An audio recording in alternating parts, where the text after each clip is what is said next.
काय रे, आज कुठे गेलेलास? भाभीवर चढायला. हा? भाभीच्या माळ्यावरती चढायला तिने बोलवलं होतं. ती बोली आपका लंबा आहे ना तो अंदर तक जाएगा आ शी, जाना. काय बोलतोयस? अगं माझा हात मोठा आहे, खूप आतमध्ये जातो, हाईट मोठी आहे म्हणून बोलली. सामान काढायचं होतं ना. ओके. मग तिचा नवरा आहे ना, नवऱ्याला सांगायचं तिने, तुला कशाला सांगितलं? तिच्या नवऱ्याचा छोटा आहे ना, पोचत नाही. शी म्हणजे? अगं तिच्या नवऱ्याची हाईट कमी आहे, हात पोचत नाही, छोटा पडतो हात. आणि तसा पण तो चढला की लगेच थकतो आणि गळतो पण लगेच त्याचा. यू काय? येऊ काय येऊ, दम्याचा त्रास आहे त्याला. चढला की थकतो आणि घाम गळतो त्याचा.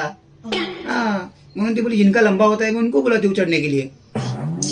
हात पोचला पाहिजे ना. सामान किती लांब असतं त्याचं माहितीये, किती मोठं मोठं सामान आहे, असं 2-2 गोण्यामध्ये भरून ठेवलंय. बरं ते जाऊ दे सगळं. ते 4थ्या माळ्यावरचे काका माहिती आहेत ना? अच्छा, हा, त्यांनी तुला चढायला बोलवलंय. हे मी का जाऊ तिकडे? मी तुला तसा वाटलो का? अरे, त्यांच्या माळ्यावरचा तो त्यांना डबा काढता येत नाहीये, म्हणून ते बोलले की माळ्यावर चढायला अतिशला पाठवून दे. जाईन नंतर, काय घाई आहे? नंतर जाईल म्हणजे? त्या भाभीकडे बरोबर गेला पट्टापट धावत धावत चढायला. तिचं सामान काढलं ना की ती मला देते माहितीये. काय? म्हणजे दूध, चहा, काही फळ फ्रूट देते खायला. ते काका काय देणार आहेत?